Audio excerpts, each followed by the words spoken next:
په شمولیتي پروګرام کې نن 8 فروری 2024 کې په پاکستان کې چې کوم الیکشن شوی او په هغې کې ملک طارق ایوان د پی کې په حسینه ایم پی ای د مسلم لیگ نون نه منتخب شوی او د هغې په حوالې سره هغوی نن یوم تشکر یوم فتح منو کړی وه.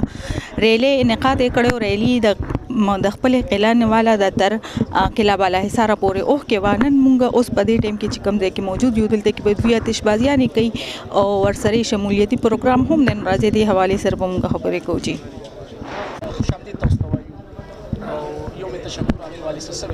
بسم الله الرحمن الرحیم.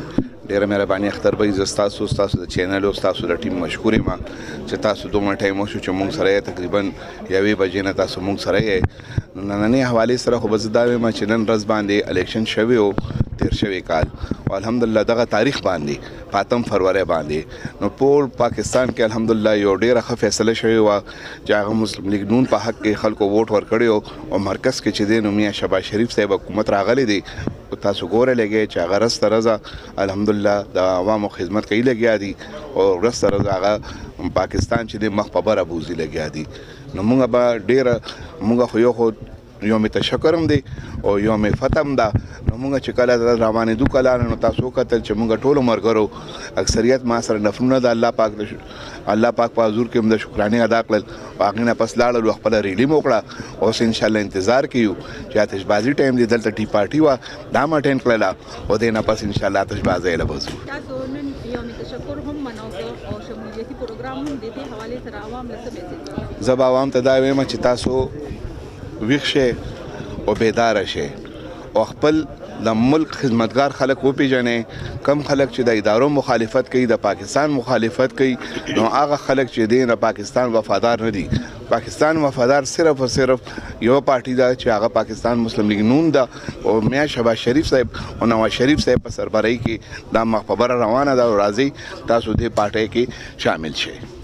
ملک صاحب موږ خو ډېر امپیګانو کتل ماشاءالله تاسو نه خلک ډېر خوشحالي څه مقناطیس دی تاسو کې چې تاسو نه خلک خوشحاله دي؟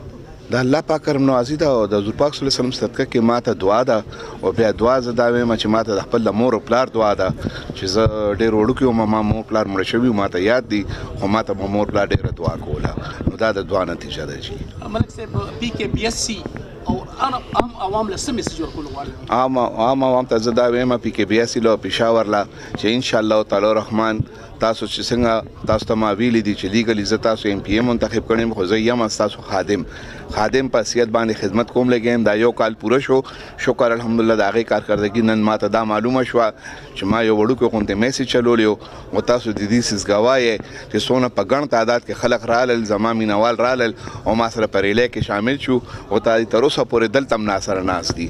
نو دې نه دا ظاهره ده چې زما عوام مطمئن دي انشاءالله زه به همدغه شانتې خپل د عوامو خدمت جاری ساتم.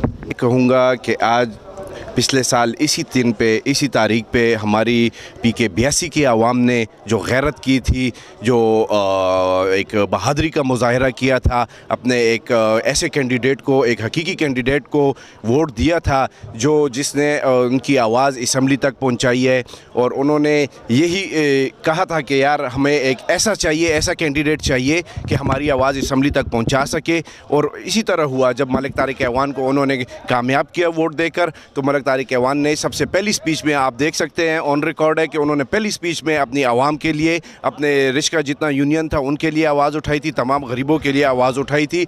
और इस दिन के ऊपर ये रैली जो थी हम के इज़हार तशक्कुर भी था कि यार हमारे साथ इतना PK 82 की आवाम ने गैरत की थी, निकली थी, उसने वोट दिया था. बाकी जितने हमारे MPs आए थे जो जीते थे. और मैं एक छोटी सी बात करूँगा इनके स्याह दिन के हवाले से कि जो इन्होंने स्याह दिन मनाया है आज के दिन, ये अपनी नाकामी, अपने हुकूमत की नाकामी उसको छुपाने के लिए ये शोर मचा रहे हैं. और दूसरा इन्होंने अपनी इस 11 साला हुकूमत में आप देखें तो इन्होंने गालम गलोच, इन्होंने तोड़ फोड़ और अपनी जितनी नई जनरेशन है, हमारे जितने भी यूथ वाले भाई हैं, उनको गलत राह पे लगाया हुआ था कि चाहिए था. जैसे कि आप देख लें कि मरियम नवाज़ जैसे काम कर रही है, वो अपने यूथ में जितना शऊर ला रही है, उनको यूनिवर्सिटीज़ उनमें लैपटॉप तकसीम करना और कितने काम कर रही है. हमारे CM को भी चाहिए कि खुदारा आप काइंडली थोड़ा सा अपने सूबे को तवज्जो दें। अगर आप कहते हैं कि यार हमें मिला है, आपको एक मौका मिला है, खान के नाम पे वोट मिला है, तो आप खुदारा थोड़ा सा अपने इस सूबे के लिए कुछ करें। सर माशाल्लाह अवाम तो बहुत ज़्यादा था ना जी, तो क्या मैसेज देना चाहोगे अवाम के लिए? आवाम के लिए मैं आवाम का बहुत शुक्रगुजार हूँ। हम पहले भी थे, हमने पहले भी बात की है कि हम बहुत शुक्रगुजार हैं। और ये जो है, ये डेरा जो है मलक तारिक ऐवान का, MP मलक तारिक ऐवान का दरवाज़ा हर किसी के लिए खुला हुआ है। कोई ये ना कहे कि यार मैं PTI का हूँ, मैं दूसरे पार्टी से हूँ या किसी और मक्तफ़िकर से वो रखता हूँ, ताल्लुक़ रखता हूँ। हर किसी के लिए दरवाज़ा खुला हुआ है, हर बंदा आए, इंशाअल्लाह काम होगा उसका। जी आजी कतुन को डेर इम्तियाज़ कतीश है चिमुंगा प पेहावर रिंग रोड के वलाड़ियो नंदा मुस्लिम लीग नून द मलिक तारिक ऐवान पर क़यादत के दरेले इनक़ाद शवे दे हुई सर द मरगरी बा परेले की शिरकत की द्वी सर मुंगा खबरें कौजी अस्सलाम इंशाअल्लाह बिस्मिल्लाहिर्रहमानिर्रहीम मंग द मलक सेब द ग्रुप मरगरी द रोरवलीम दा और इंशाअल्लाह द मलक सेब दा रेली बा प भरपूर तग सर कामयाब हो इंशाअल्लाह। और मंग टोल मरगरी बा की शराकत को और द मीडिया वाला हम ज़डेरा शुक्रिया अदा कोमा च क़ीमती वक्त मंग लरा को और मंग द मलक सेब ओठरान में और मरगरी में और द ग्रुप मरगरी में मलक सेब सर मंग पार मैदान के वलाड़ी इंशाअल्लाह बिल्कुल। बिस्मिल्लाहिर्रहमानिर्रहीम बिस्मिल्लाहिर्रहमानिर्रहीम ज़मूंग मशर हिदायत थे चेहरा तासो बसबा 8 फरवरी 2 बजे बतासो तारिक ऐवान से कला तबराज़ई और दरेले बशकल के बवजू बाला इसार तबजू इंशाअल्लाह ताला रहमान दागा हिदायत मुंग बिल्कुल पसरस्तर गुरे से किस्म मंडवी से किस्म खिदमत हुआ मांगो इंशाअल्लाह बिल्कुल। जी कतुन को सिंगा चितासो ओ कतल चेन्नन द यौम तशक्कुर प मौका बांधे यो कामयाब रैली द मलिक तारिक ऐवान खिलेना हुआ और हुई आतिशबाजी मुजाहिरा हम ओकड़ा के हम कट को पाए हवाले सरा मलिक वका से हम खबर अतरे ओकड़े कैमरामैन तुफैल अहमद सरा रेना गुल पयाम हैबर पेहवर।